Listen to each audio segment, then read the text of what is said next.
What if one man was so rich that his generosity collapsed entire economies?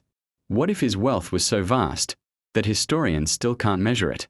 And what if that man came from Africa? This is the story of Mansa Musa, the African king who crashed the world's economy without firing a single weapon. It is the 14th century. At the heart of West Africa stands the Mali Empire, rich in culture, learning, and resources beyond imagination. Gold flows through this land like rivers, salt trades like currency. Caravans stretch across deserts, connecting Africa to the world. And seated on the throne is a man named Mansa Musa. Mansa Musa did not simply own gold, he controlled its source. It was built into the land, the trade, the system. Modern estimates try to place a number on his fortune, $400 billion. But the truth is, his wealth was priceless. In the year 1324, Mansa Musa begins a journey that would change history forever. The Hajj, the sacred pilgrimage to Mecca. But this was no ordinary journey. He travels with 60,000 people.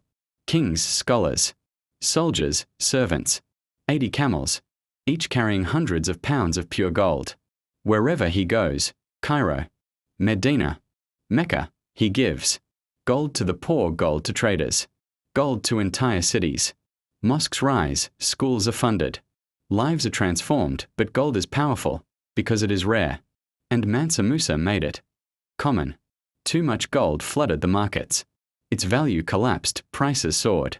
Economies trembled. Egypt would suffer inflation for over 10 years. One man had broken the global economy.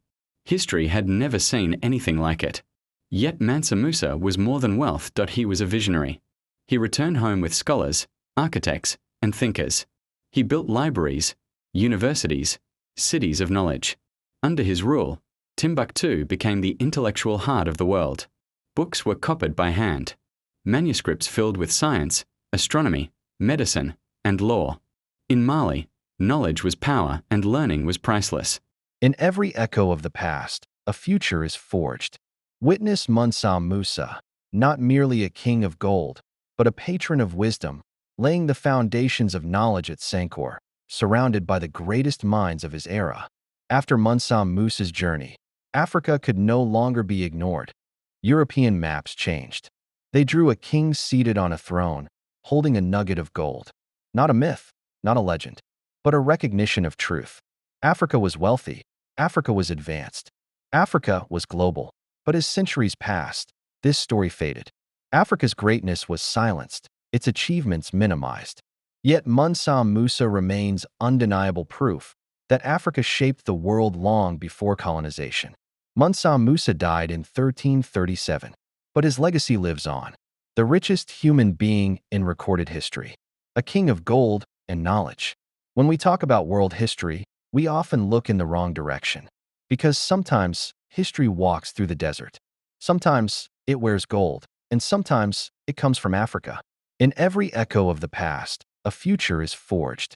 Witness Mansa Musa, not merely a king of gold, but a patron of wisdom, laying the foundations of knowledge at Sankor, surrounded by the greatest minds of his era.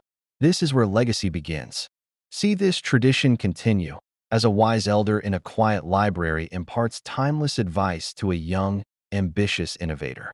It's a sacred exchange, a passing of the torch from one generation to the next. Now, watch that innovator, her confidence ignited, leading her team in a bustling tech startup. Her leadership, a direct reflection of the guidance she received, is now shaping the future. From Musa's vision to a modern metropolis, the unbroken chain of mentorship builds our tomorrow. This is the power of our shared wisdom, a story told and retold.